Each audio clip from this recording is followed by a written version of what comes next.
tenemos, ¿no? Para menores de 2 años, en esa balanza lo vamos a pesar. Y mayores de 2 años, en balanzas donde ellos ya pueden subir, ¿no? Porque ya pueden pararse los pacientes, ¿no? Y la talla, tenemos que es el infantómetro, lo usamos en menores de 2 años, y el tallímetro aquí es en mayores, ¿no? Mayores de 2 años. Igual también otra variante antropométrica es el perímetro cefálico.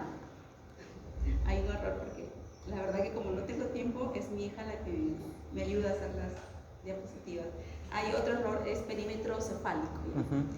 Entonces, aquí tenemos en cuenta la parte por encima, un centímetro por encima del reborde supraciliar o la glabela, y también el occipucio del bebé, ¿no?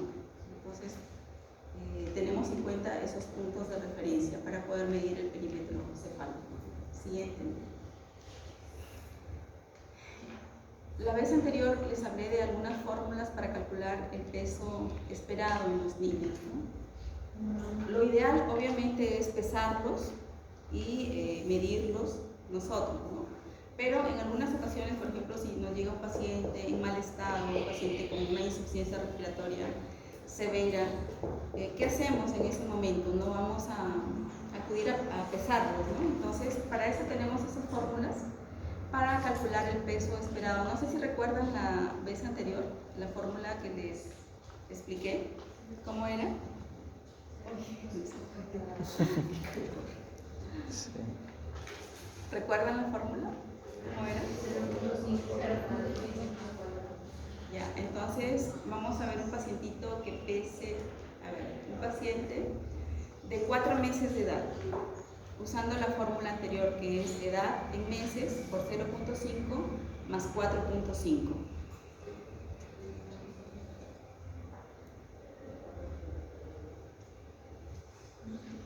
¿Cuánto aproximadamente le correspondería el peso?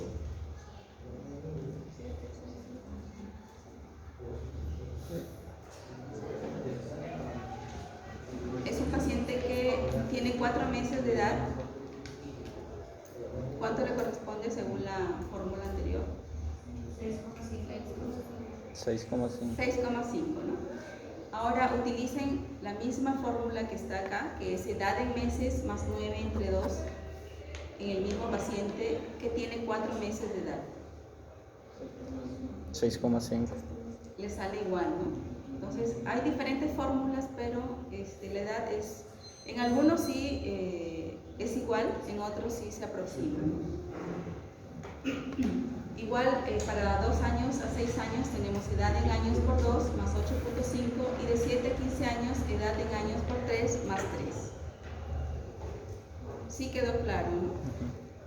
Son fórmulas que en algunas ocasiones vamos a necesitar porque es difícil pesar al paciente, pero necesitamos siempre el peso para calcular la cantidad de medicamento que vamos a administrar al paciente. La siguiente. Entonces, como dijimos, para evaluación y monitoreo del crecimiento, tenemos que tener en cuenta las variables que son el crecimiento, peso, talla, el índice de masa corporal, perímetro cefálico y la velocidad de crecimiento. Y con respecto al desarrollo vamos a tener unas escalas, por ejemplo, la escala de evaluación del desarrollo psicomotor, el TEPSI, que es el test de evaluación psicomotriz, y el TED, que es el test peruano de evaluación del desarrollo del niño. Con esto vamos a evaluar a estos pacientes. Entonces, con respecto al control de crecimiento y desarrollo, es un conjunto de actividades periódicas y sistémicas. Periódicas, ¿por qué? Porque vamos a citar a esos pacientes cada cierto tiempo. Por ejemplo, si tiene menos de un mes, le corresponden 4 controles. A las 48, a las 72 horas de vida, luego le corresponde otro a los 7 días de vida, a los 15 días de vida y a los 21 días, ¿no? Son 4 controles que le corresponde dentro del mes. Y de ahí en adelante, a partir del año, le corresponde 1 por mes, ¿no? Cada mes lo citamos para sus controles. ¿Quién debe realizar ese control de crecimiento? Siempre tiene que ser un profesional de la salud, puede ser personal de enfermería o puede ser un médico, ¿no? ¿Cuál es el objetivo del control de crecimiento y desarrollo? Es de vigilar de manera adecuada, oportuna e individual el crecimiento y desarrollo tanto del niño como de la niña. El fin es detectar de forma precoz los riesgos, alteraciones o trastornos, así como la presencia de alguna enfermedad. Entonces, evaluando a estos pacientes podemos intervenir desde un inicio, ¿no? Si, por ejemplo, vemos que es un lactante o un neonato que no está creciendo adecuadamente, entonces vamos a intervenir de pronto con macro o micronutrientes, enseñándoles técnicas. Tal vez la mamá no le está dando correctamente, no tiene una forma adecuada de lactancia, entonces vamos a intervenir de esa manera, con el control de crecimiento y desarrollo que se hace mensualmente o, como dije, el primer mes, 4 controles mensuales, ¿no? El control de crecimiento y desarrollo también facilita el diagnóstico e intervención oportuna para disminuir los riesgos de las deficiencias y discapacidades e incrementando las oportunidades de los factores protectores. Es integral, oportuno, periódico y secuencial, como lo hemos indicado. La siguiente. Bueno, son las escalas de evaluación del desarrollo psicomotor que le había mencionado anteriormente. La siguiente. Ese es el test peruano de evaluación del desarrollo del niño, ¿no? En la parte, bueno, casi no se visualiza bien, pero vemos las actividades que puede realizar, lo que vemos de color naranja, ¿no? Son los hitos, ¿no? Las actividades que esperamos que hayan alcanzado, por ejemplo, al mes, a los 2 meses, a los 3 meses. Hasta los 2 meses es mensual, de los 12 meses en adelante ya es cada 3 meses. El siguiente. Los factores de riesgo que ya lo hemos mencionado tanto en la vez anterior, ¿no? Todo esto va a influir en el crecimiento y desarrollo. Siguiente. Entonces, el control de crecimiento y desarrollo incluye en su proceso valoración, diagnóstico, intervención y seguimiento. La valoración, ¿qué es lo que implica? La recopilación, organización, validación y registro de datos, utilizando técnicas e instrumentos como la observación, la entrevista, la exploración física, exámenes de ayuda al diagnóstico, interconsulta. Cuando la anamnesis es lo que nos va a aportar el 80% en realidad del diagnóstico de estos niños, de los neonatos, como los lactantes. Podemos ayudarnos con exámenes de laboratorio, de acuerdo al diagnóstico que obtengamos, ¿no? O alguna interconsulta, por ejemplo, un niño hipotónico de pronto necesita una interconsulta con neuropediatría y lo podemos hacer valorando, como les digo, la anamnesis es lo principal, ¿no? Y el examen físico. El diagnóstico implica el análisis de los datos recolectados durante la valoración, los cuales permitirán identificar problemas reales y potenciales, ¿no? Una vez que ya hayamos valorado al neonato o al lactante, vamos a obtener ya un diagnóstico. Por ejemplo, ¿qué determinamos? Que es un paciente con un crecimiento inadecuado, ¿no? Vamos a tomar, a raíz de eso, vamos a tomar medidas, vamos a intervenir. La intervención involucra las actividades y acciones a seguir, o sea, lo que vamos a aplicar nosotros con respecto al diagnóstico que hemos determinado, ¿no? Y el seguimiento se realiza cada contacto con el niño, ¿no? Lo citamos, por ejemplo, en este mes acude para su control de crecimiento y desarrollo, lo citamos para el siguiente mes, o de pronto si vemos algún defecto, alguna alteración, podemos citarlo en menos tiempo, ¿no? Para poder, si requiere de exámenes de laboratorio, si de pronto encontramos alguna falla que amerite, podemos citarlos antes del mes, ¿no? La siguiente. La valoración que ya hemos visto, ¿no? Y de lo más importante en la valoración, la siguiente, es la anamnesis del paciente, ¿no? ¿Qué es lo que vamos a preguntar? Antecedentes con respecto a la gestación. Es importante saber al parto también, si es un parto que ha sido un parto hospitalario o si ha sido un parto domiciliario. Todo eso va a depender para el crecimiento y desarrollo del niño, ¿no? O infecciones que pueda tener. Por lo tanto, las infecciones también van a ocasionar retraso en el crecimiento y desarrollo. Hay que consignar los problemas de salud durante la gestación, el parto, tanto de la madre como del recién nacido.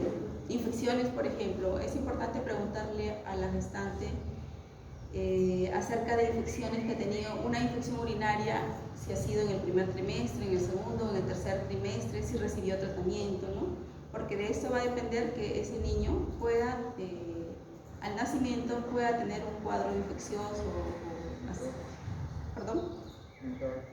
también o un cuadro, una sepsis, ¿no? Una sepsis, pueda tener una sepsis neonatal. Entonces todo eso es importante preguntar.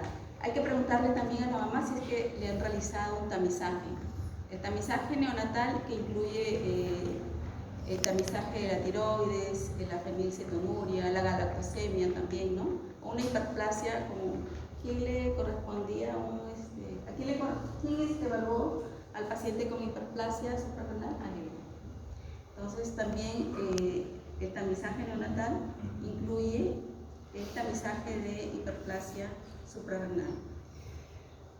Evaluar el ADGAR al minuto, a los 5 minutos. Y algo también importante es averiguar si es que ya está inscrito el paciente en el registro civil, porque a veces ha pasado que el paciente fallece, ¿no? Tiene 2 meses en UCI, ha estado conectado a ventilador mecánico, fallece y resulta que en el momento que se le tiene que extender el certificado de función, resulta que el paciente no cuenta con DNI, ¿no? Entonces todos esos datos son importantes preguntar a la mamá, ¿no? El siguiente. Bueno, la parte emocional también es importante. Esas son preguntas para ver la parte emocional, porque vemos que también influye en el crecimiento y desarrollo. La siguiente. Y con respecto al examen físico, la inspección general del paciente, por ejemplo, podemos notar tanto en el color de la piel una ictericia. Al examen físico vemos el paciente ictérico, entonces en ese momento podemos intervenir. ¿De qué manera? ¿De qué manera intervenimos si vemos a un paciente ictérico, amarillo? ¿Cómo podemos intervenir?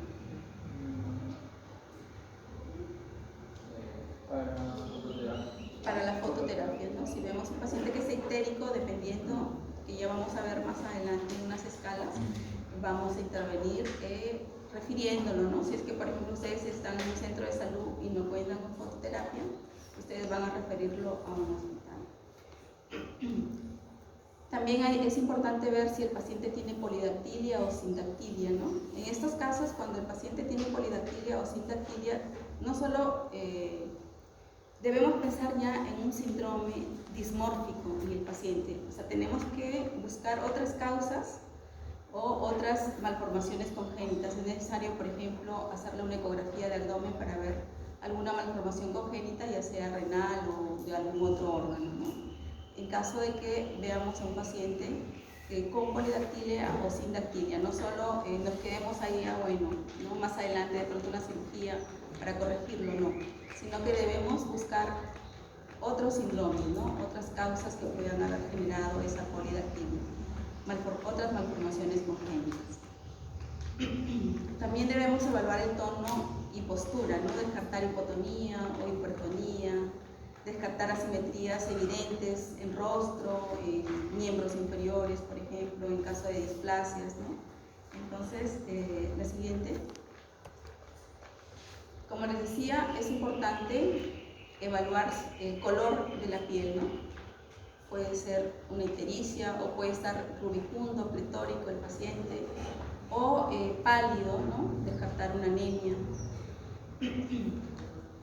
También debemos evaluar si es que existen, por ejemplo, como aquí vemos en esta imagen, ese hemangioma.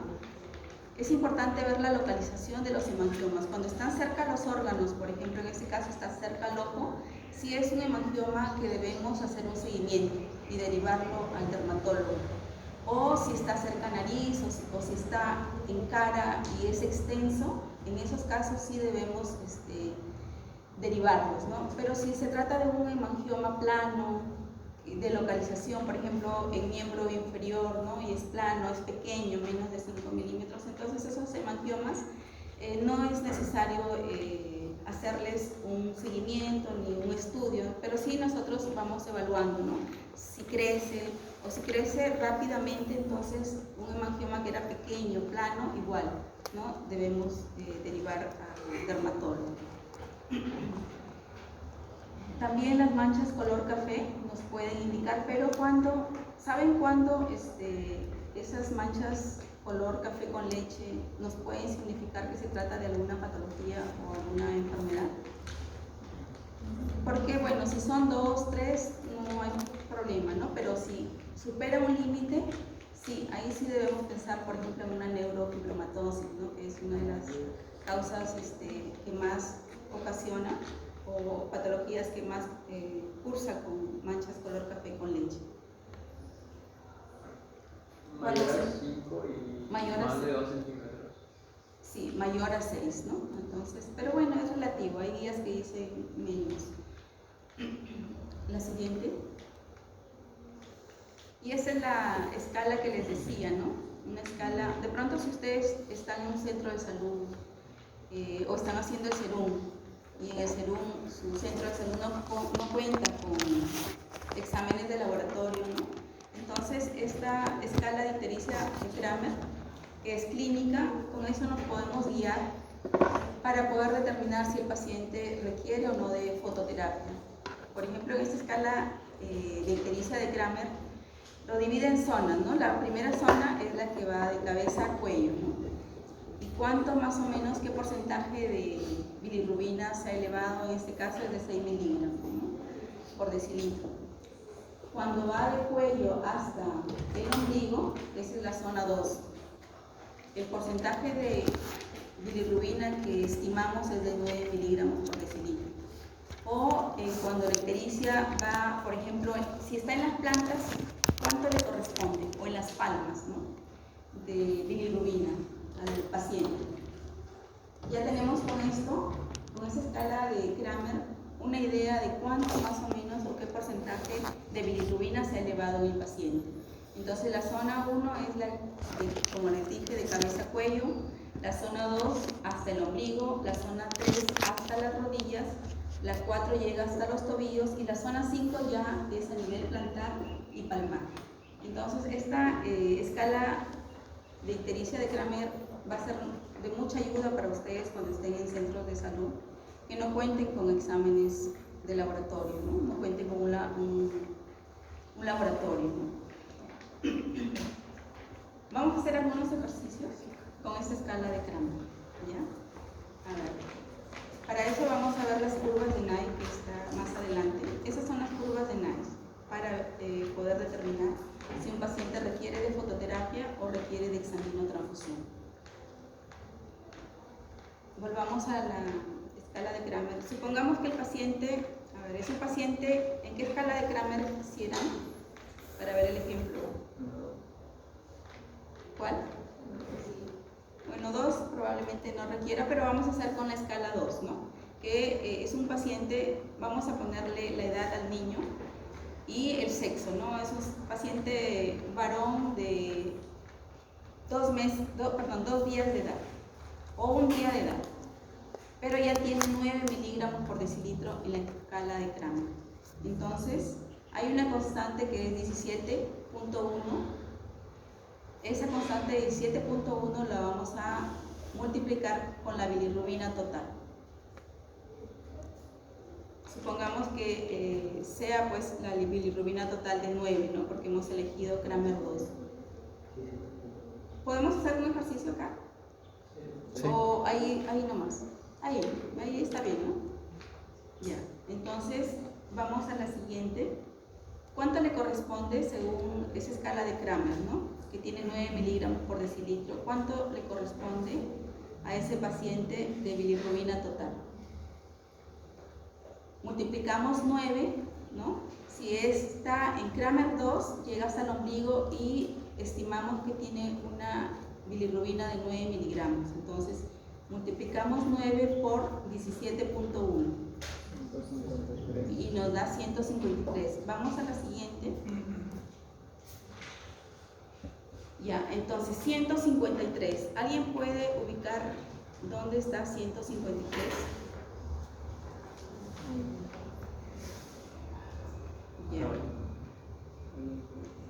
por acá. Y en la parte inferior tenemos los días de vida. Entonces, tenemos que tomar en cuenta que tiene un día de vida. Un día de vida y tiene 153. ¿Le corresponde fototerapia al paciente? No le corresponde, ¿no? Ya, entonces tu paciente no le corresponde fototerapia. A ver, vamos a ver otro paciente. ¿Otro paciente? Ya, en la escala de Kramer 4. Quiere decir que hasta dónde llega la ictericia, hacia los tobillos, ¿no? La ictericia, si es un Kramer 4, la ictericia llega hacia los tobillos. Entonces, si la ictericia llega hacia los tobillos, estimamos que la bilirrubina está en 15. Vamos a multiplicar 15 por 17.1 y tenemos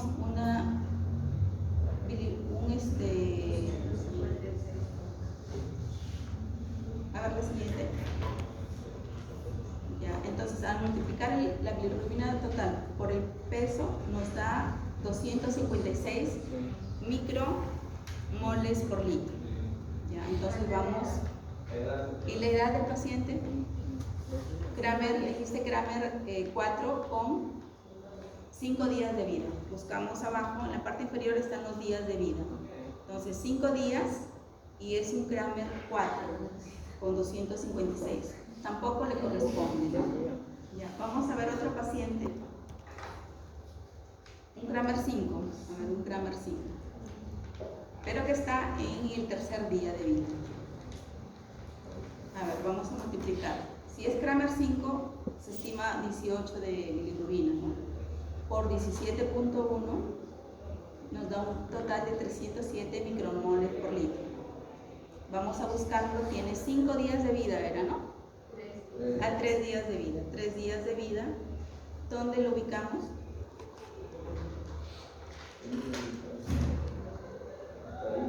¿Cuánto salió? 300. 307.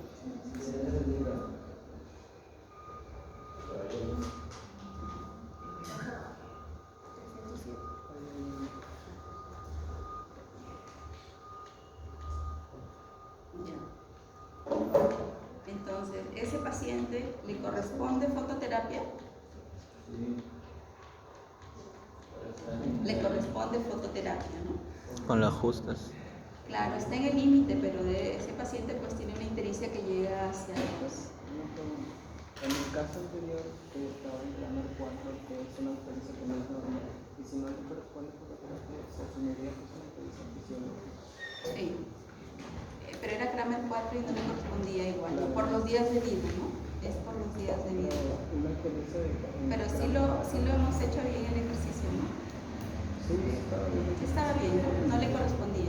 No. ¿Ya? O sea, se asume que es una ictericia fisiológica porque es un Kramer 4. Algo también que tenemos que tener en cuenta es, claro, los días de vida del paciente, ¿no? Porque, por ejemplo, por eso es que en el hospital siempre se le da de alta las 24 horas, porque las ictericias patológicas se presentan sobre todo dentro de las 24 horas. Posteriormente ya son fisiológicas, pero no necesariamente todas, ¿no? Entonces, es muy importante los días de vida también, no solo, y la edad gestacional. Ahora, ¿qué pasa si, les doy un ejemplo de un pacientito, es un prematuro? ¿Ya? Bueno, ya dejamos de lado la escala de Kramer. Ahora vamos a ir con la... Aquí. Es un paciente que sí cuenta, su centro de salud de ustedes cuenta con laboratorio, entonces vamos a poner ejemplos, ¿no? A ver, otro paciente. Es un paciente que tiene 4 días de vida y tiene 25 de bilirrubina. Tiene 4 días y su edad gestacional es de 38 semanas. Porque algo importante que para usar las guías de NICE es saber la edad gestacional del paciente.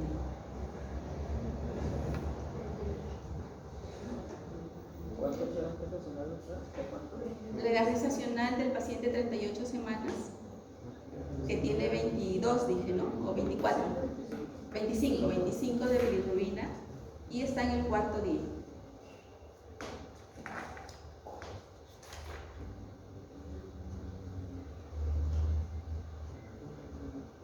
Entonces, son 427 micromoles por litro, ¿no? ¿Dónde le correspondería? 427.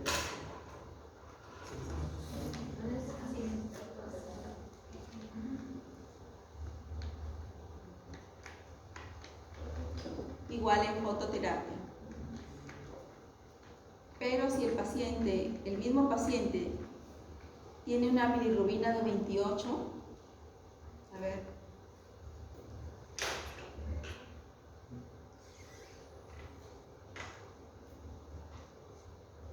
...478 micromoles por litro, ¿no?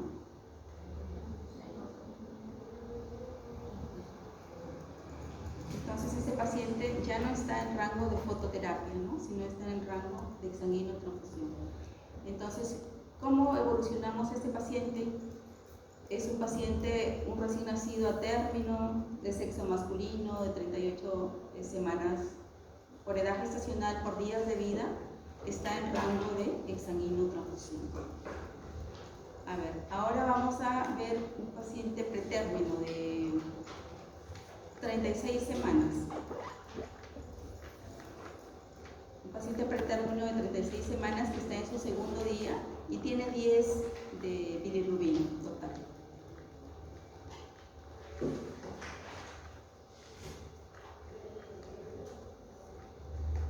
¿Cuánto le corresponde?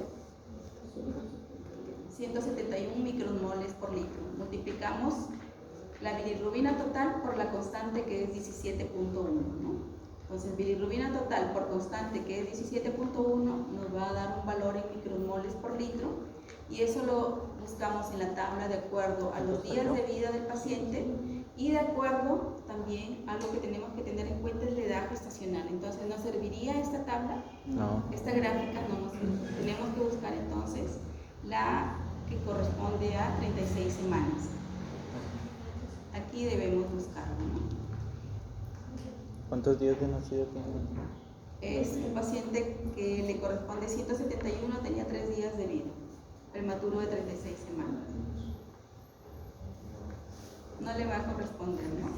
Pero el mismo paciente de 3 días de vida, prematuro de 36 semanas, que tenga una bilirrubina de 14,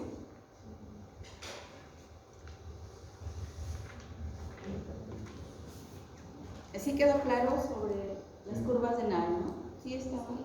Todos entendieron. ¿O no?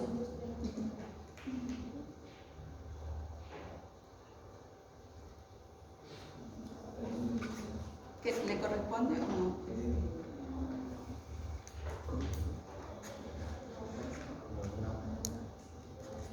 No le corresponde. Entonces esto es importante porque cuando ustedes ya sean internos, ¿no?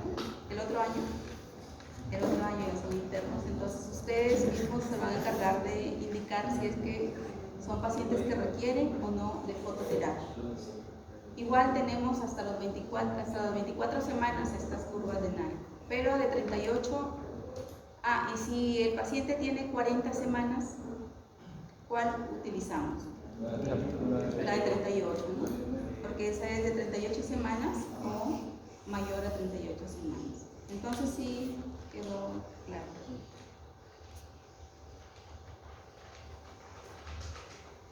Ya, ¿a quiénes debemos realizar exámenes visuales?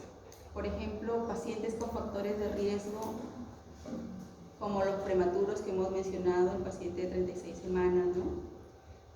Pacientes que tengan menos de 1500 gramos o neonatos menores a 1500 gramos, pacientes con antecedentes de hipoxia o sufrimiento fetal. Siempre le vamos a preguntar a la mamá cuál fue su APGAR, y si no lo tiene en la tarjeta, lo que sí nos va a referir es si llanto inmediato al nacer, ¿no? Con eso sabemos que ha tenido un buen APGAR. Entonces, pero ¿cuándo podemos sospechar de una hipoxia o sufrimiento fetal? ¿Qué debe decirnos la mamá para sospechar? Por ejemplo, si el niño necesitó oxígeno, ¿no? O fue intubado en el momento que nace, entonces es un niño que nace con depresión, ¿no? De pronto una depresión severa al nacer. Y una depresión severa al nacer puede ocasionar una hipoxia, ¿no? Una hipoxia isquémica. Entonces, esos pacientes también son candidatos a realizar exámenes visuales. Un paciente con síndrome de Down u otra, bueno, ahí también hay un error, cromosomopatías, ¿no? Entonces también son pacientes que debemos pasar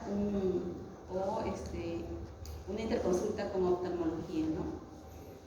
También cualquier anormalidad congénita de otros órganos, el RCIU, que es el bajo, o pacientes con bajo peso al nacer, historia familiar en la familia, abuelo con un retinoblastoma o cataratas congénitas o glaucoma congénito. Entonces, esos pacientes tienen que tener ese examen visual por un oftalmólogo. La siguiente. Bueno, esta es una forma de hacer una inspección ocular en los neonatos. Por ejemplo, el evaluador a una distancia de 30 centímetros dirige la fuente de luz hacia los ojos. Entonces, ¿qué se va a valorar? Los párpados, por ejemplo, si hay ptosis palpebral, las pestañas, conjuntiva, la transparencia de la córnea, la forma de las pupilas, ¿no? O si hay alguna secreción en ojos, ¿no?, que requiere de un tratamiento, ¿no?, antibiótico. La siguiente. El reflejo de parpadeo también es importante. Igual se explora aplicando luz repetitivamente al paciente, a los ojos del paciente, ¿no? Entonces, ¿cuál es la respuesta?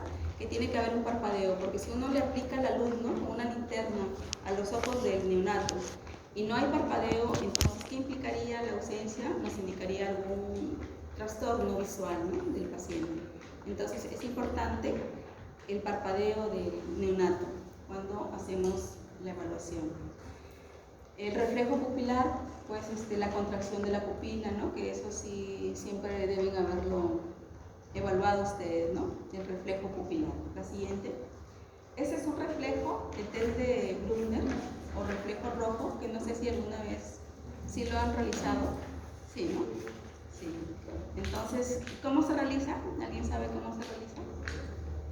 Lamentablemente aquí necesitamos del oftalmoscopio, ¿no?, que es bastante costoso, pero para realizarlo sí es importante tener un oftalmoscopio, ¿no? Entonces, ¿cuál va a ser la respuesta? La siguiente.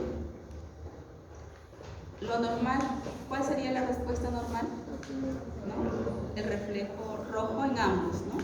Pero ¿qué pasa en esta diapositiva, acá en esta figura, en esta imagen? ¿Qué observamos? Bueno, en el lado derecho está normal el reflejo rojo, pero en el lado izquierdo hay una leucocoria, se llama, ¿no? Esa mancha blanquita que ven, leucocoria. ¿Y qué nos puede indicar esa leucocoria? Que el paciente pueda tener un retinoblastoma o una catarata, que es bastante frecuente, una catarata congénita. El siguiente. Con respecto a la evaluación bucodental, hay niños que ya nacen con dientes, ¿no?, como vemos en esta imagen. Entonces debemos descartar dientes perinatales. ¿Pero qué debemos hacer con un paciente con un diente perinatal? Derivarlo con el odontólogo, ¿no? Porque a veces estos dientes ocupan mucho espacio, entonces él ya verá si es que debe extraerlo o debe continuar con el diente, ¿no?, por el espacio que ocupa. Porque más adelante, con la erupción dentaria, entonces pueda que ocupe mucho espacio y va a tener ese tipo de trastorno, ¿no? Entonces ya el odontólogo, nosotros lo que tenemos que hacer es derivarlo con el odontólogo y él ya, de él depende, ¿no?, si es de extraerlo o continúa con este diente perinatal. También el mugue, ¿no? Hay niños con mugue, entonces necesitan tratamiento. O fisura palatina, pues lo que es más evidente.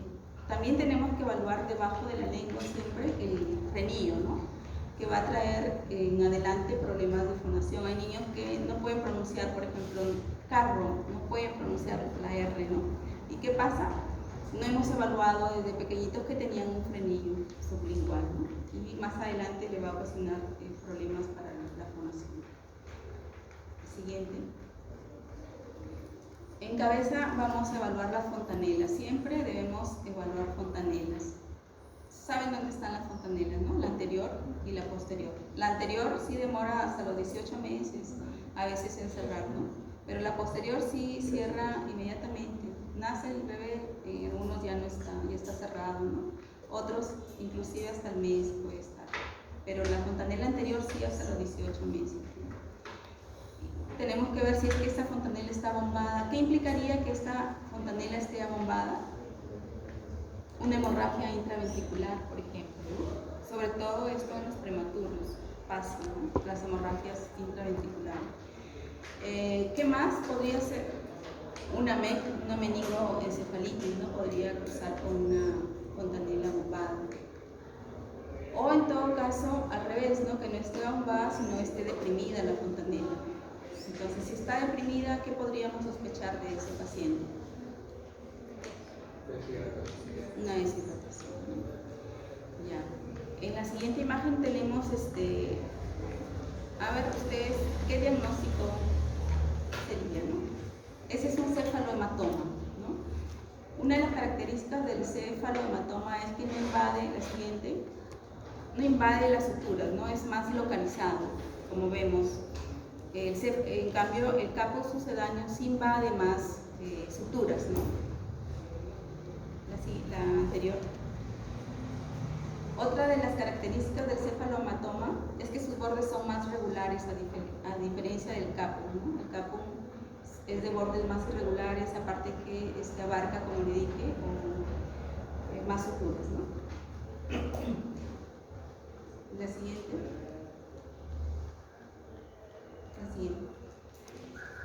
En el cordón umbilical, ¿qué vamos a evaluar? Signos de flogosis, ¿no? Por lo general, una de las infecciones que siempre se presenta son las ompalitis, entonces vamos a examinar signos de flogosis.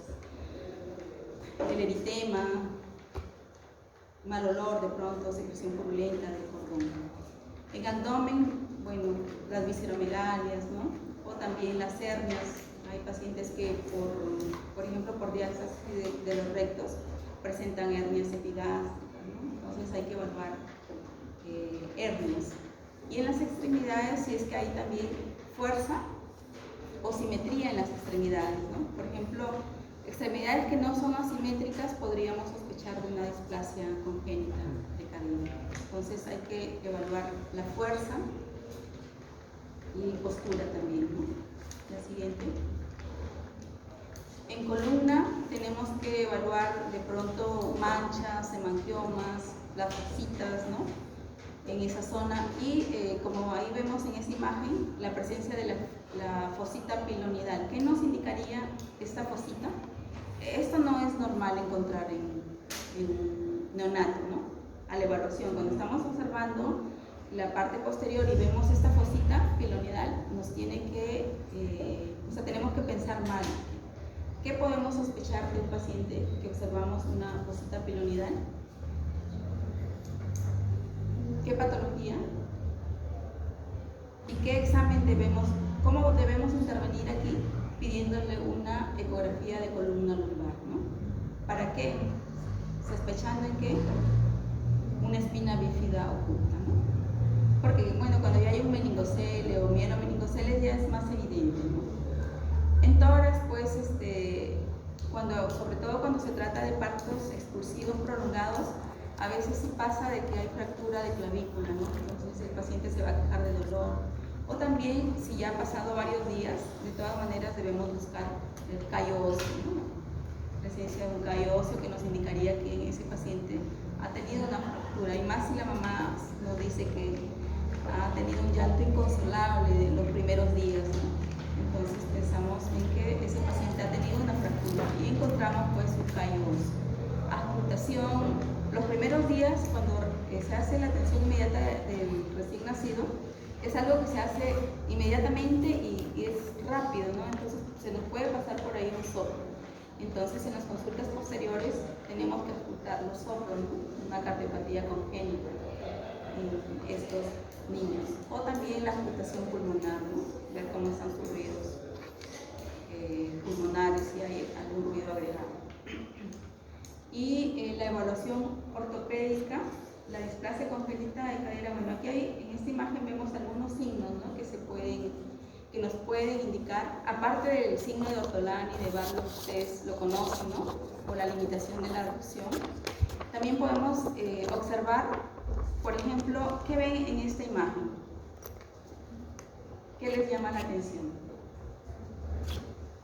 Los pliegues. Los pliegues, ¿no? ¿Qué pasa con los pliegues? Son más grandes.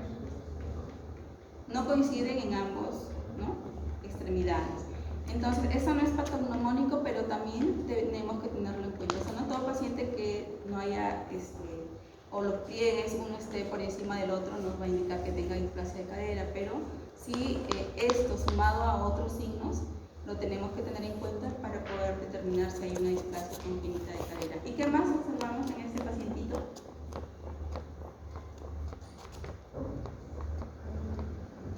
Que un miembro inferior, ¿no?, es más grande que el otro, ¿no? Claro, por la postura dirán, es por la postura, ¿no? Pero también este paciente, eso sucede en los pacientes, ¿no? Medimos sus extremidades y vemos que un pie, una pierna está más grande que la otra, ¿no? Y esto nos puede indicar que el paciente pueda tener una displasia congénita de cadera. El siguiente.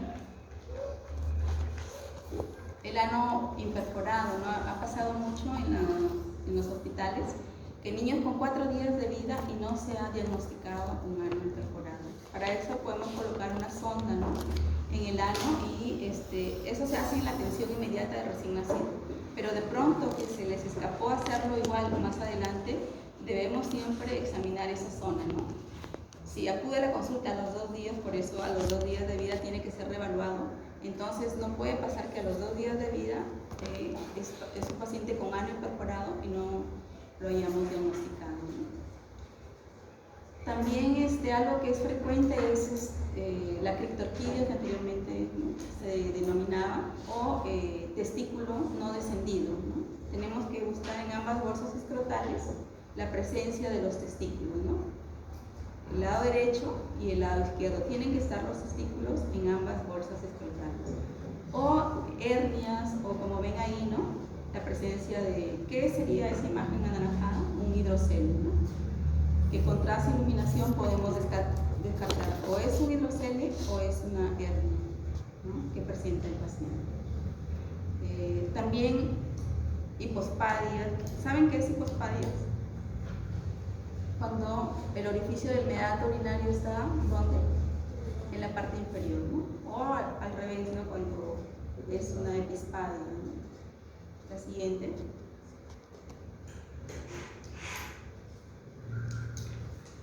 ¿Cómo se llama? José Luis. Ah, José Luis. Ahora, José Luis, ¿qué pasó? ¿Estás atento? José Luis, no, Lian. ¿Cómo? Lian. Lian. ¿Qué pasó, Lian? Ay. Entonces, también debemos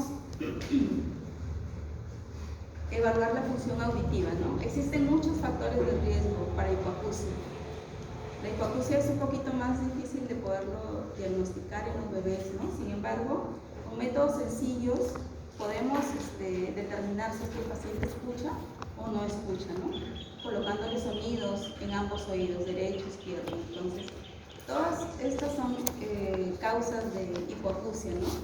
El hecho de haber estado en UCI muchos días, las infecciones neonatales como citomegalovirus, toxoplasmosis, meningitis bacteriana, sífilis, y todas las demás, la prematuridad, hiperbilirubinemia, que haya requerido de transfusión sanguínea y también pues las que hayan requerido de fototerapia, ¿no? Entonces son la ventilación mecánica, un paciente que está en ventilación mecánica más de 10 días, entonces es un paciente que debe realizarse una evaluación auditiva, ¿no? Son pacientes que sí hay que hacerle potenciales evocados para poder determinar si escuchan o no. Y una forma también de que la mamá nos puede orientar a saber si es que el paciente escucha o no, es que ella nos refiere, se sobresalta cuando hay ruidos, o si no pasa eso, ¿no? Hay un ruido intenso y el paciente no se sobresalta, entonces también eso nos puede indicar que hay, ¿no?, hipoacusia, ¿no?, si no se sobresalta ante un ruido intenso, ¿no? La siguiente. Entonces ya en base a una valoración del paciente ya podemos llegar a un diagnóstico, ¿no? Entonces, si el paciente no gana peso, no gana talla adecuadamente, nos ¿Cuál sería el diagnóstico? Crecimiento adecuado o crecimiento inadecuado, ¿no? Esta es una clasificación del recién nacido de acuerdo al peso para la edad gestacional. Por ejemplo, si se encuentra debajo del percentil 10, es pequeño para la edad gestacional, lo que la otra vez un poco que se confundieron, ¿no? Entre pequeño para la edad gestacional y si es extremadamente bajo o si es un peso normal, ¿no? Por ejemplo, aquí definitivamente tiene que saberse la edad gestacional. Es peso para la edad gestacional. Entonces, si es un paciente, la vez anterior le di una tablita, si la recuerdan, ¿no? ¿La tiene? Por ejemplo, a ver, vamos a hacer un ejemplo. Es un pacientito,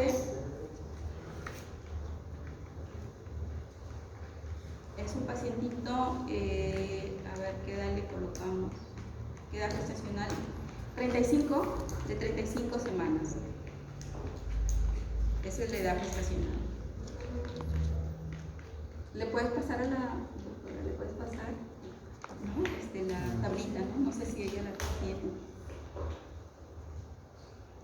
Ya. Entonces, si es un paciente de 34 semanas, dijimos, ¿no?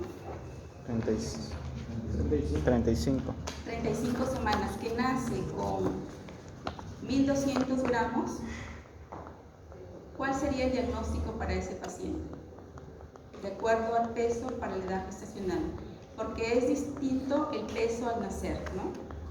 Estamos hablando de peso para la edad gestacional. Entonces, si es un paciente, ¿cuál sería el diagnóstico de ese pacientito? De ese prematuro, recién nacido de 35 semanas, sexo falta, ¿no? Femenino, de sexo femenino.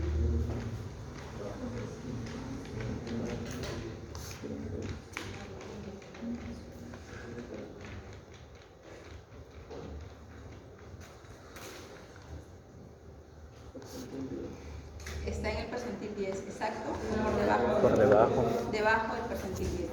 Si está debajo del percentil 10, es pequeño para la edad gestacional. Si está entre el percentil 10 al percentil 90, adecuado para la edad gestacional. O si está por encima del percentil 90, grande para la edad gestacional. Entonces, eso sí quedó claro, ese concepto, ¿no? Ahora, otro diagnóstico, de acuerdo al peso al nacer, si es menos de 1000 gramos, es extremadamente bajo para la edad gestacional, ¿no?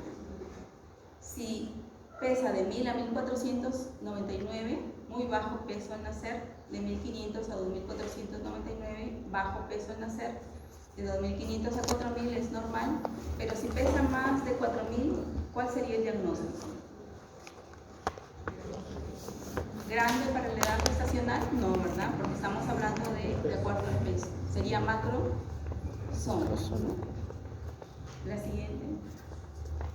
Bueno, aquí tenemos esa clasificación que le digo, ¿no?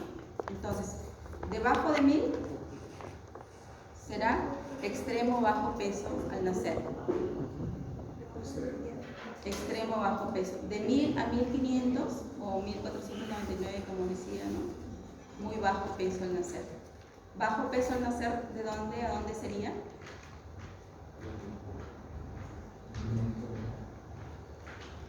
¿Y cuál sería normal?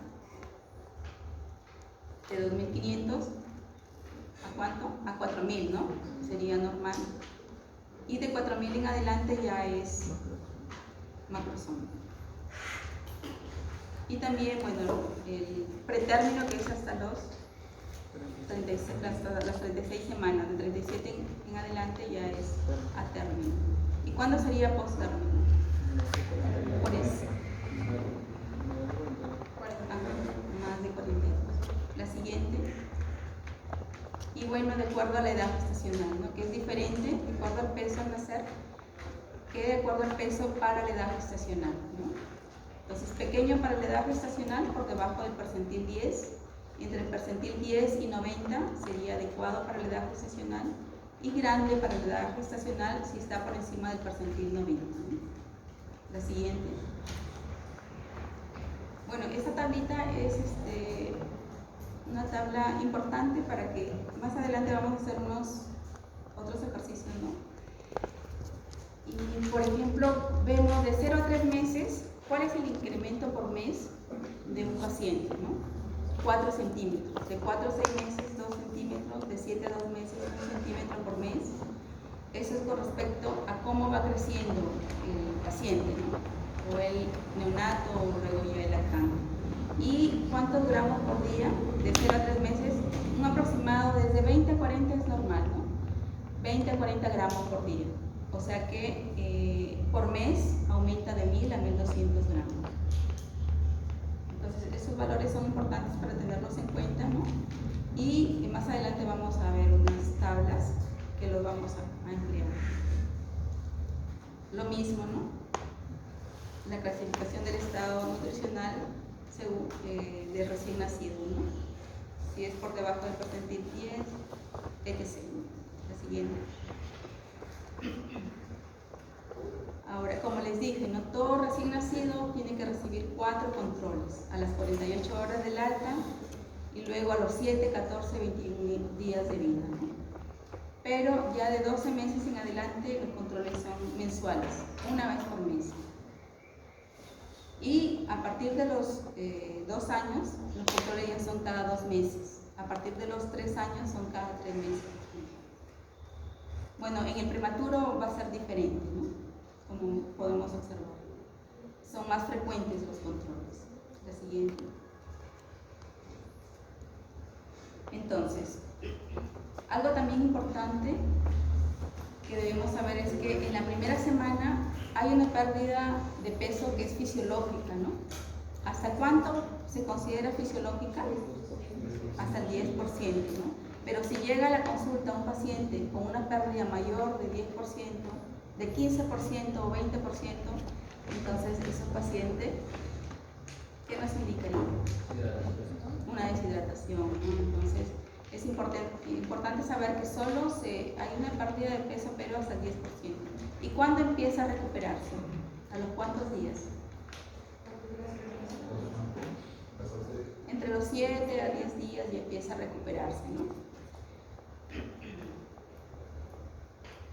La siguiente. Bueno, eso es con respecto a los logros que se esperan, ¿no?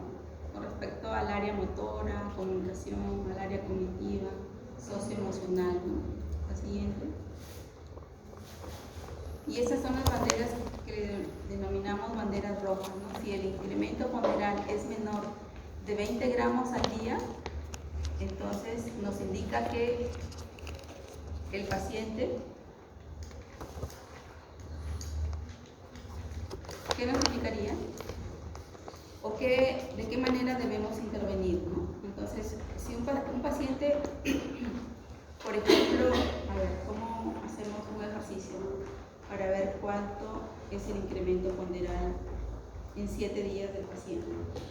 Bueno, yo creo que se van a confundir ahí. La idea es que debe ser más de 20 gramos. Menos de 20 gramos indica que no hay un crecimiento adecuado. Ya, la siguiente. Bueno, esos son también consejos que se les da a la mamá, ¿no? La siguiente. La siguiente.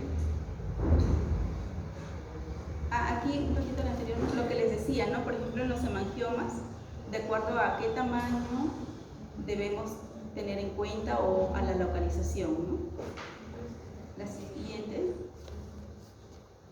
Entonces, dentro de las indicaciones frente a cualquier diagnóstico, por ejemplo, un crecimiento inadecuado, ¿qué es lo que le vamos a indicar a la mamá?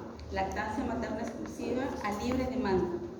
O sea, a veces uno le dice cada 3 horas, pero teniendo en cuenta para que la mamá lo despierte a tomar, porque no puede pasar más de ese tiempo, pero en realidad la lactancia materna tiene que ser exclusiva y a libre demanda, ¿no? Por lo menos hasta los 6 meses, como le había explicado la vez anterior, ¿no?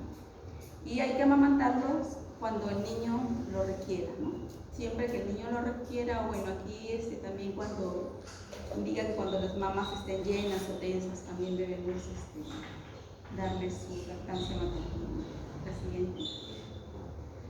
Estos son cuidados del recién nacido que debemos tener en cuenta, ¿no? Las mamás también siempre nos van a preguntar, ¿debo bañar a mi bebé? ¿Con qué frecuencia, no? ¿Ustedes qué creen? ¿Con qué frecuencia se bañan los bebés? Diario. ¿O no se los bañan? El baño tiene que ser diario, ¿no? El baño del bebé tiene que ser diario. De pronto se puede usar jabón, como no, pero si se usa, de preferencia con un pH neutro, ¿no? Hay jabones especiales para bebés, ¿no? La salud bucal, ¿debemos cepillarlos? Debemos usar, ¿qué debemos usar para limpiarles o hacer el aseo de su boca? Porque hay que hacerles el aseo. Hay mamás que lo llevan a la consulta y toda su lengua está blanca, ¿no? Toda su mucosa blanca, pero uno piensa en mugre, ¿no? Se confunde, pero no es eso, sino que no le hacen el aseo, ¿no? Entonces, todos esos cuidados hay que indicarles a la mamá. Algo que también pasa es que la mamá a veces no sabe cómo colocarle el pañal, si el cordón umbilical debe dejarlo por dentro del pañal o por fuera, ¿no? Eso también le podemos indicar. ¿Cómo debería ser? Dejarlo por fuera, libre, ¿no? La siguiente. Y con respecto, decía, limar las uñas, ¿no? En los niños a veces es difícil poderles cortar las uñas, inclusive a veces les ocasionamos lesiones. Entonces, de preferencia, se puede limar, ¿no? Pero si no, cortarles, pero hay que tener bastante cuidado.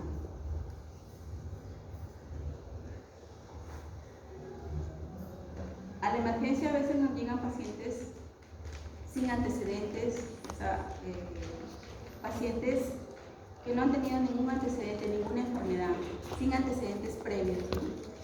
Lo llevan y el paciente ya cagado. Son de 3, de 4 meses, o a veces neonatos de 28 días.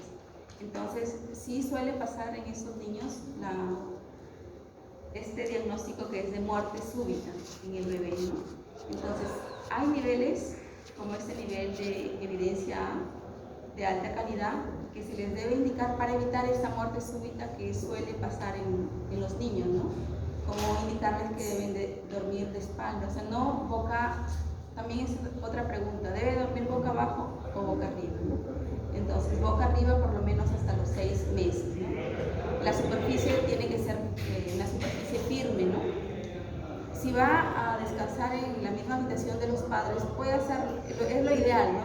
Pero no en la misma cama, ¿no? Tiene que ser en su cuna, porque también esto constituye, sobre todo si es menor de 3 meses, constituye un riesgo para muerte súbita. La siguiente. Y los otros son ya de nivel de evidencia más bajo, ¿no? Siguiente. También es importante la estimulación, con respecto a la estimulación del desarrollo, ¿no? Debemos orientarles a los padres a que si el niño llora, inmediatamente tienen que ellos acudir a consolarlo, ¿no? Porque ¿qué se ha demostrado? Que estos niños, donde van y es consolado efectivamente por los padres,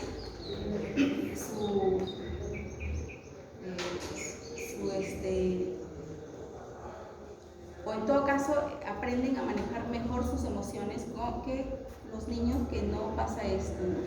Entonces sí es importante inmediatamente que los niños lloren, hay que acudir los padres a consolarlos, ¿no? De manera efectiva. La siguiente. Bueno, para prevenir enfermedades ahora con lo del COVID, por ejemplo, hay mamás que están en los supermercados con los neonatos, ¿no? Andan de compras con neonatos, ¿no? Entonces, eso es lo que hay que evitar, ¿no? El contacto con lugares que son cerrados, ¿no? Siguiente. Entonces, vamos a ver los indicadores de crecimiento, ¿no? Y con eso vamos a hacer algunos ejercicios. Por ejemplo, con respecto a los indicadores de crecimiento, tenemos que existen escalas, las gráficas que vamos a ver más adelante, en la siguiente, esas gráficas de la OMS, ya, volvamos, donde, por ejemplo, si encontramos a un paciente que se encuentra entre menos la derivación, menos A o menos 1 o más 1, lo consideramos que está en un crecimiento adecuado o un crecimiento normal. Entre -1 a -2, si se trata de longitud, un riesgo de talla baja, o si se trata de peso, un riesgo de nutrición, y así mismo. Pero vamos a irlo viendo porque de pronto, para que no se confundan, ¿no? Poco a poco. Vamos a ver entonces con la siguiente gráfica. Bueno, no se observa muy bien, ¿no? ¿Sí? ¿Observan o no? No se observa muy bien, ¿no?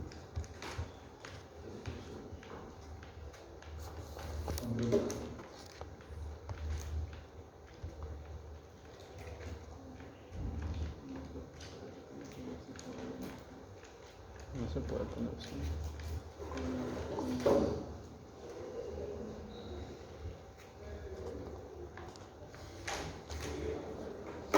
No, no se observa. No se observa tan bien. ¿Y podremos proyectar así? ¿Esto? No, ¿Cómo? no se puede. O busco la imagen en internet. O cada A ver, uno la tiene siguiente. las ¿Tienen diapositivas. ustedes las gráficas? A ver, vamos a ver las gráficas. La siguiente, de pronto esa no se ve bien, la siguiente se ve mejor. Igual, ¿no? No se aprecia muy bien. Bien.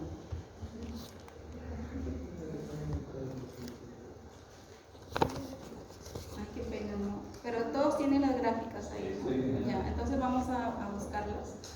Las gráficas de la OMS para niños menores de 2 años o hasta los 5 años son estas gráficas. Y de 0 a 20 años, porque ¿qué pasa si es un niño de 6 años de edad? No tendríamos donde en estas gráficas. En las diapositivas. ¿Mm? No es percentil, pues acá están haciendo Sí desviaciones tienen, ¿no? Las externas. gráficas.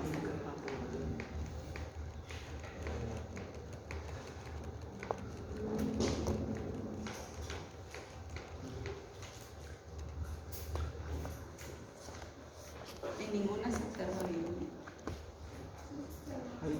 Ahí se observa un poco más. Ujú.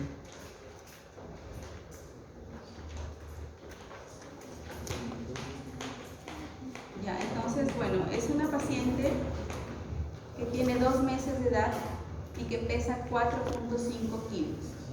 Vamos, según las gráficas de la OMS, vamos a buscar esta niña con respecto al peso, cómo se ubicaría.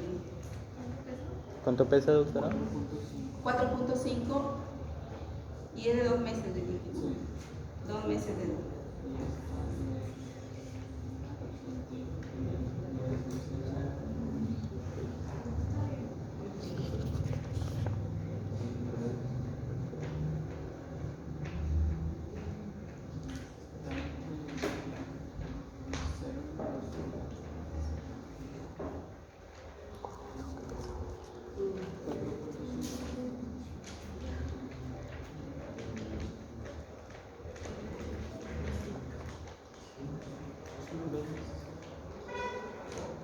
¿Ya lo encontraron?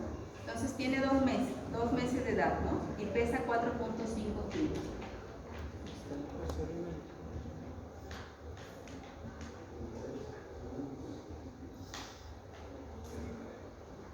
Por aquí.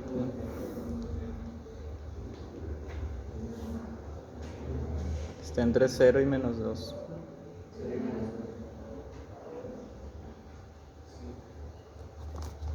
Entre 0 y -2, ¿no? Entonces, ¿cómo está su crecimiento y desarrollo para ese niño?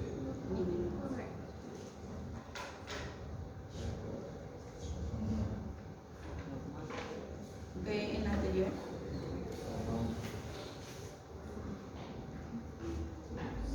Entonces, si está entre -1 a +1 es normal. Entre -1 a -2 ya hay un riesgo de desnutrición. Con respecto al peso, o si se trata de la longitud, hay un riesgo de talla baja. En -2 es talla baja. Bueno, aquí no está -3, ¿no? Pero si es menos de -3 ya sería una desnutrición grave, ¿no? O si es con respecto a la longitud sería enanismo, ¿no?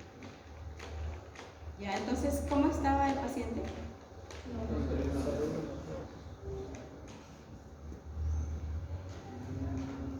¿Dónde? No hay forma de colocar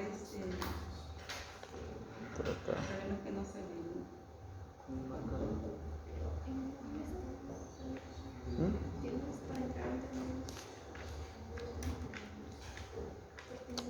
A ver un ratito, doctor. Pero están en percentiles. No, ¿cuántos vecinos están? A ver.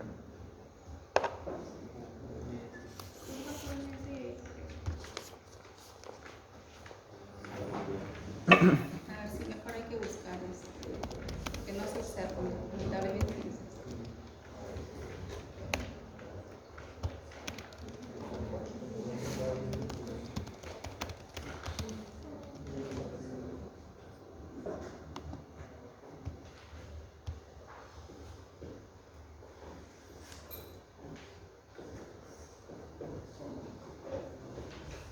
Y si el paciente tiene 7 años,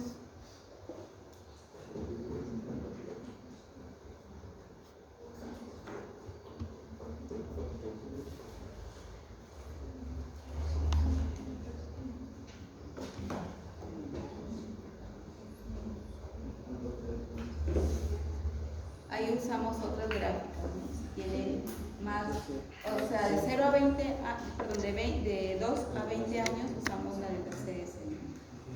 Y ahí usamos el IMC, ¿no? El IMC más alto.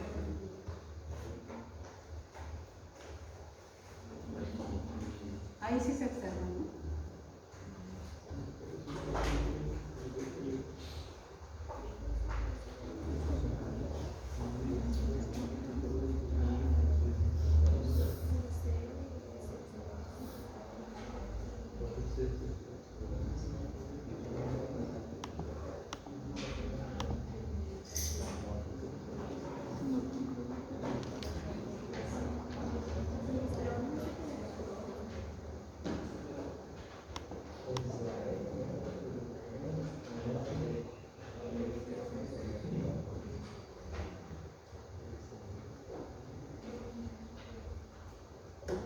Ese es de longitud, ¿no?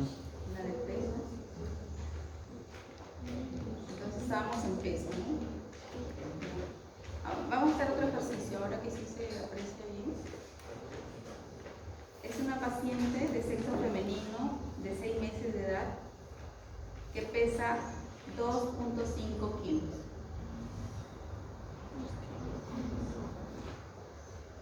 Vamos a pasar un poquito más. 3 kilos. Ya. ¿Dónde estará? Ya. Por debajo de percentil menos 3. Entonces es una desnutrición grave, ¿no? Ahora vamos a colocar un paciente de sexo femenino de 8 meses de edad que pesa 8 kilos. Ese es el percentil 50, ¿no? El percentil que le llamamos el percentil ideal. O sea, ¿qué significa? Que todos los niños o niñas de 8 años de edad, en un colegio, ¿no? Las niñas de 8 todas están casi del mismo tamaño, ¿no? Pero hay unas por debajo y otras que están, o bueno, en peso, ¿no? Ya. ¿Y qué pasa si es un paciente de 10 meses o coloquémosle de 2 años de edad, de sexo femenino, 2 años, 2 meses de edad? De sexo femenino que pesa 18 kilos.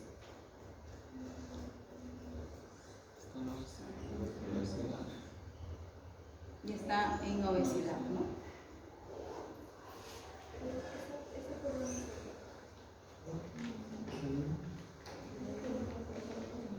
Ahora con respecto a longitud, la talla.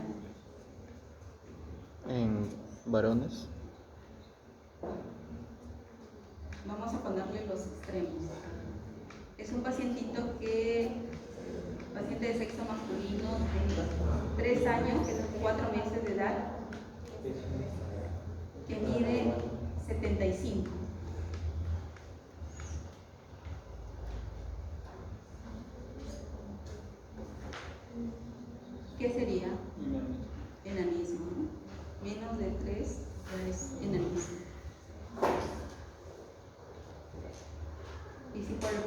está, a ver, vamos a colocarle, a ver, el mismo niño de 3 años, 2 meses, que está midiendo 94.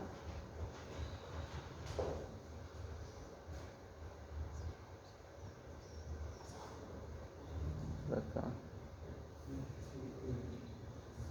Ahí te sale, sí.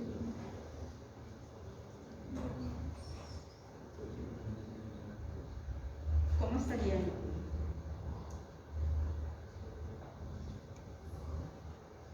Supongamos que este paciente está entre -1 y -2. Estaría en riesgo de talla baja, ¿no? Pero si ese mismo paciente de 3 años, 2 meses, a ver, está midiendo 105,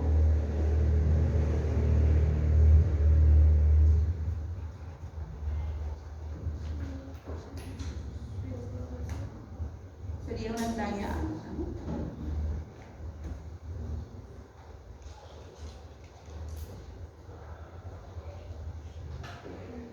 Ahora, esas, no sé si aquí estarán, eso es para los niños a término, ¿no? Ujú.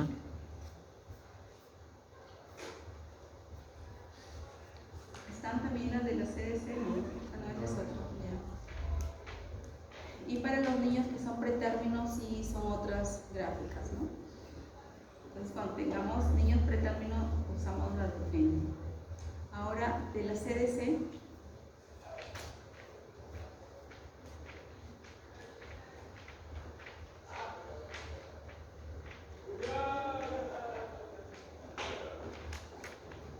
ya, a ver, vamos, un pacientito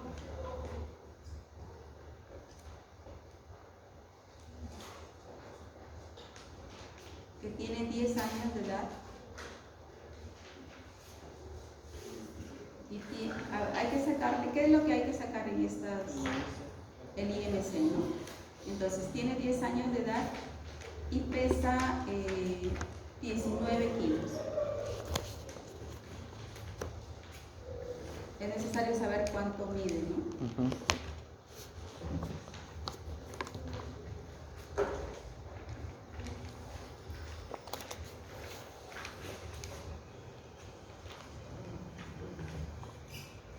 Que mide 137 centímetros.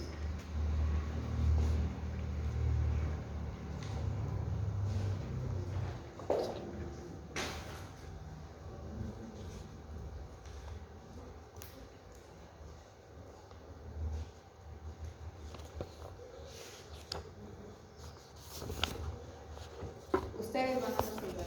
Ustedes son. ¿Cuánto?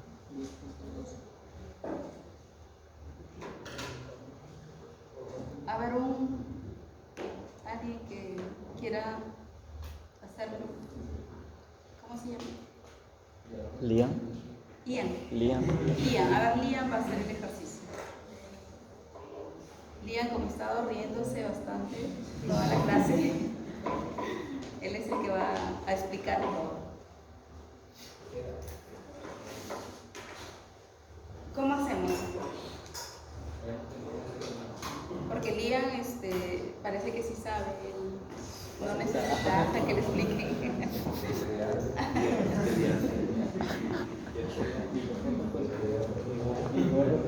A ver, el pediatra Liam va a explicar.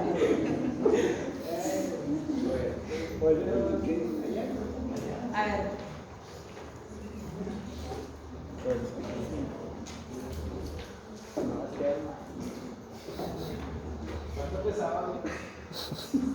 ¿Ve?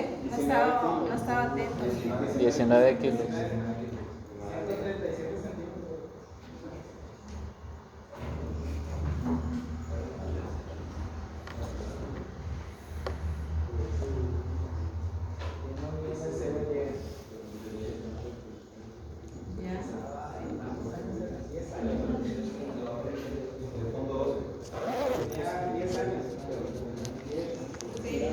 Liam.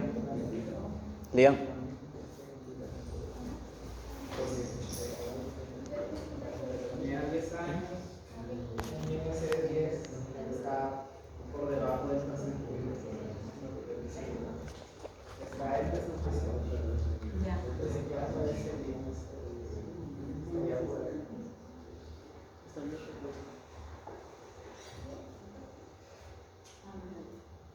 Vamos a un pacientito de 14 años que pesa, a ver, un niño de 14 años, obeso. 40. 50, no, 60.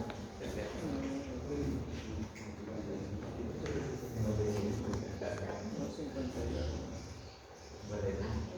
Póngale peso y talla.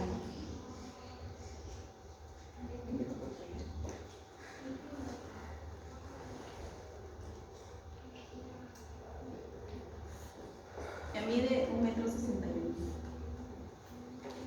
¿El peso cuánto? 60. Ya 60 kilos.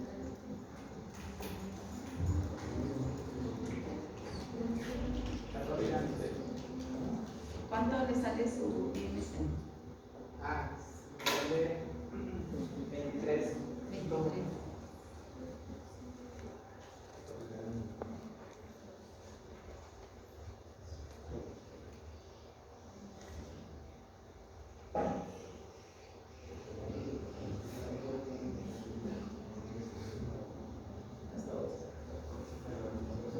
Está dentro de las aquí.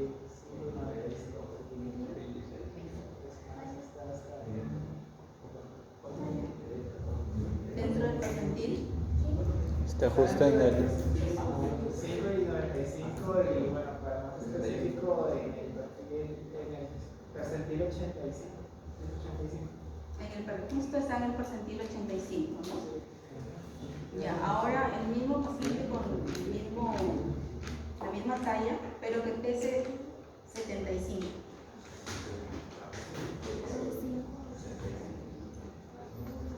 28, 29.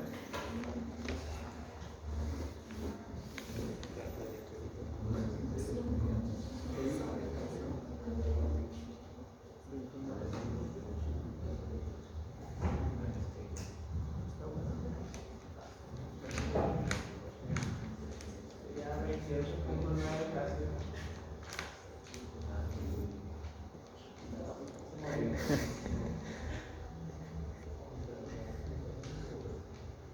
Pero explícalo. Ya, es un paciente de 14 años que tiene 75 kilos, 1.61 de altura y tiene 28.9 de IMC. Poniéndole la tabla, de 14 años, IMC que se quiere por esa tabla. No, es que sí está al lado derecho. Lo derecho, Más a la derecha. más abajo. Estamos abajo.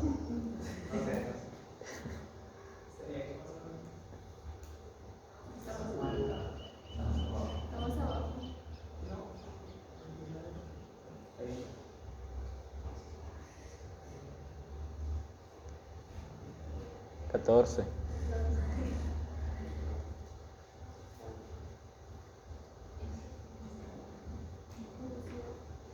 Ya por encima del percentil 95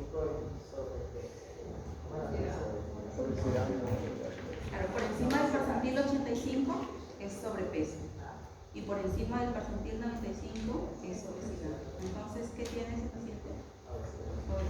Por encima del 85 sobrepeso y por encima del percentil 95 es obesidad.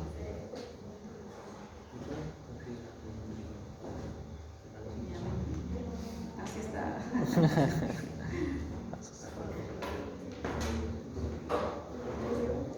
Eso era con respecto al peso, ¿no? Y a la talla. A ver tú mismo.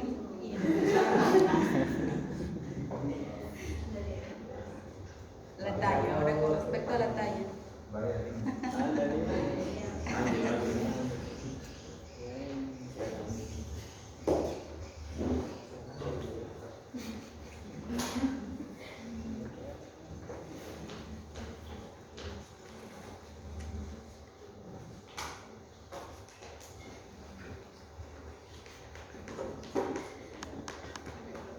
Espera.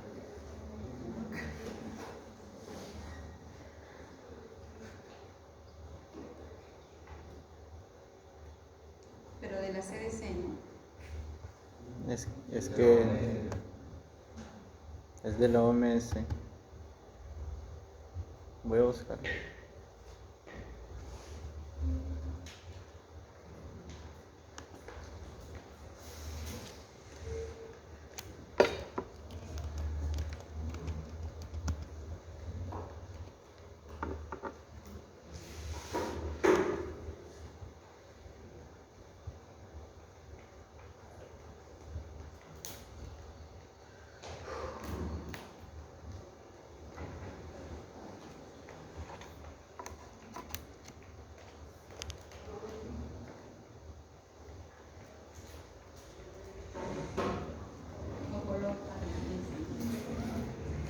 Para varones, ¿no? De dos.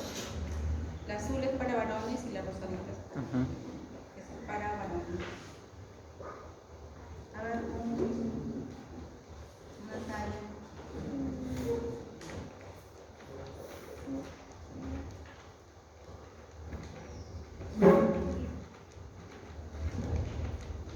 A ver, tú solo haces el ejercicio de qué peso, qué talla, todo, el sexo, todo.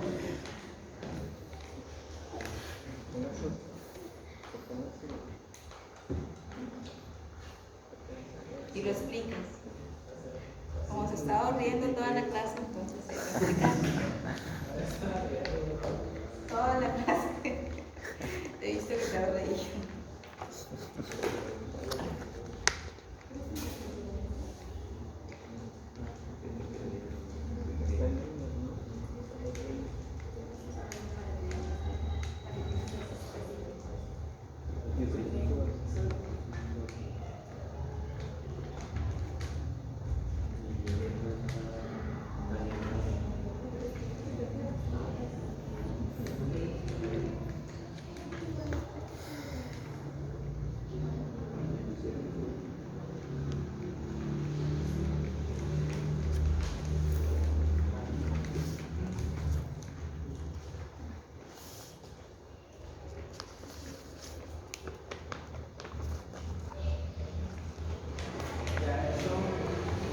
Es un joven de 15 años con 60 kilos que dice que bueno, está dentro de lo normal, sería de hecho hasta 50 para la estatura y para el peso.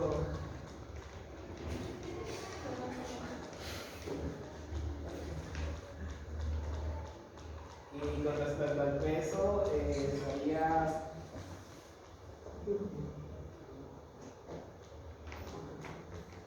estaría por encima del percentil 50 y debajo del 70. Sería también dentro del Ah, ya. ¿Y la talla genética?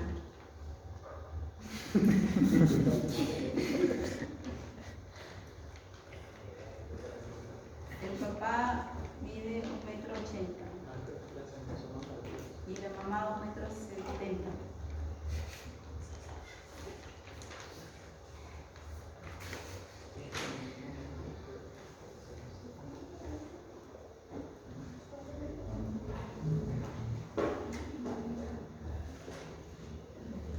A ver, ayúdenme con pásenme la fórmula de talla genética.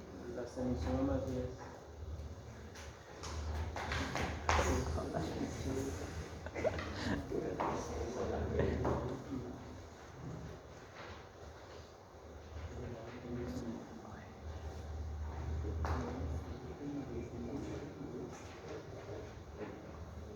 Es varón, ¿no?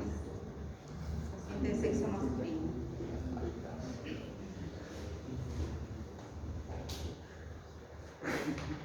Sería haciendo ya. ¿Esa es la fórmula de talla genética? Sí. A ver, busquen la fórmula de talla genética.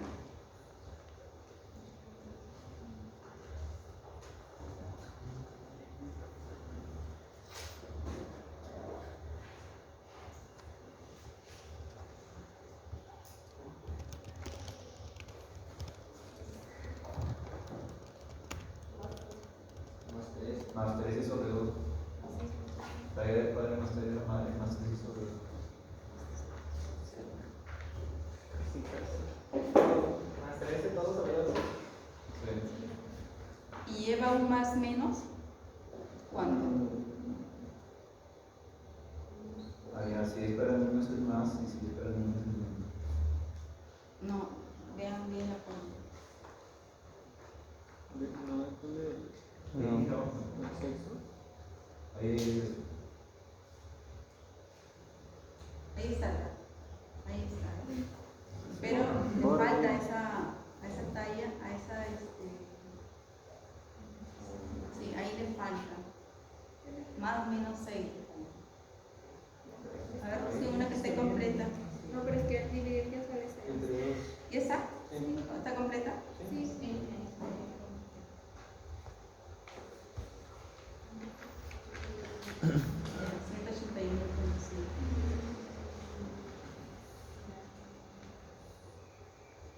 Pero por eso le decía, ¿es más o menos?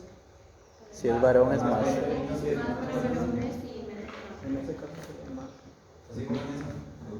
porque es varón.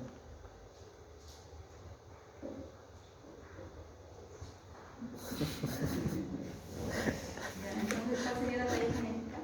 181.5.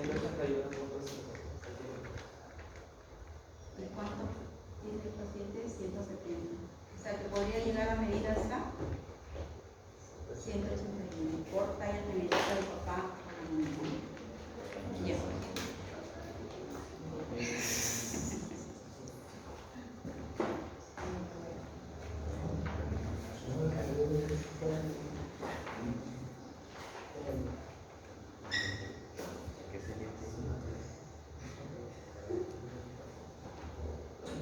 ¿Puedes borrar?